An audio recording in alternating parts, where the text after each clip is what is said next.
Magandang tanghali po sa lahat, Luzon, Visayas, Mindanao, kung saan kayong panig ng mundo po, tayo nagbabalik dito sa aking YouTube channel. Ayan po, munting YouTube channel. Para mag-discuss ulit ng another coins. Ayan po. Magandang tanghali po sa aking mga subscriber, lalo-lalo na ang mga hindi pa po nakapag-subscribe. Ayan po, baka pwedeng makisuyo po kung gusto ang ganito mga topic po. Pakisubscribe na naman po ang ating notification bell at malaking tulong na sa atin. Pindutin na rin ang subscribe button, and like and share para ma-update po kayo sa aking mga gagawing latest mga video po. Ang pinag-uusapan dito sa aking YouTube channel po ang pag-discuss ng mga coins ng aking koleksyon po, at ito po ay aking binaway one by one po na selling sa mga platform kung malaman natin talaga kung magkano na talaga ang kanilang mga halaga. Ayan po, magandang tanghali po. Ang pag-usapan po natin ngayon ay ang BSP 1 peso. Ayan, napakakintab. Grabe ang kintab. Year 1997 po, ayan, napakakintab. Kita nyo naman ang kintab. Makikita nyo po ang isang lalaki po na imahe. Ayan po. Nakaharap po sa kanang bahagi po, dumalapit sa kanyang muka, nakalagay po ang 1 peso, and then year 1997, and then Jose Rizal. Ayan po, kitang-kita pa ang kanyang pangalan po, napakalinaw. Ayan.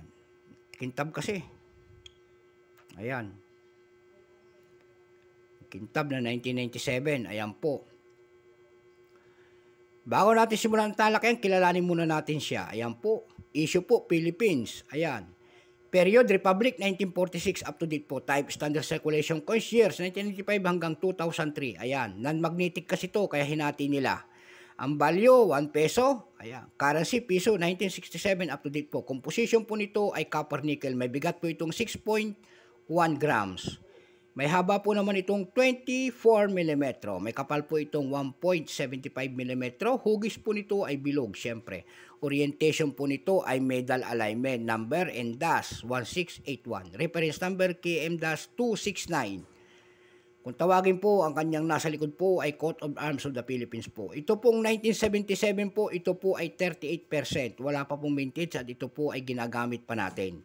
Pero may price na doon sa ating numista.com. Ang kanyang price po, yung kanyang very fine, 14, extra fine, 20. Uncirculated po nito ay 26 pesos at uncirculated po ay 55 pesos.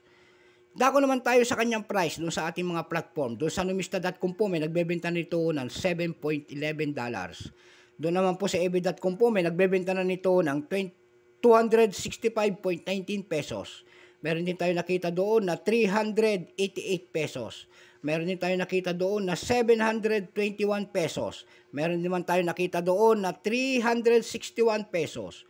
Doon po sa Carousel PH po, may nagbebenta nito ng error coins. Ayan. Ang kanyang error coins po ay Ubers error. 500 pesos po ang kanyang benta. Meron naman nagsasabi doon na nagbebenta po na rare coins. Ang 1997 po, ayan, katulad ditong akin, napakintab. Yung sa kanya doon, pangit.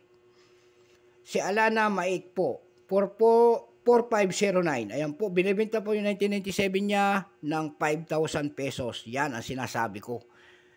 5,000 pesos ang kanyang benta. Kung mabenta yun, ay ano niya, siyempre, nakapasok na siya sa platform eh. Ayan, pero yung kanyang coins pangit. Hindi katulad nitong akin, sa totoo lang, ang kintab nito. Na seller po natin, mayroon naman nagbebenta doon na seller po ay si Mompero, April 2.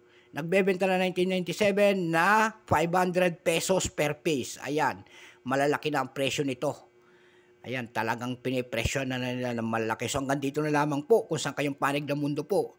God bless po sa lahat. Palooban sana tayo ng Panginoon sa araw-araw nating buhay. And then, hanggang dito na lamang po. Bye-bye.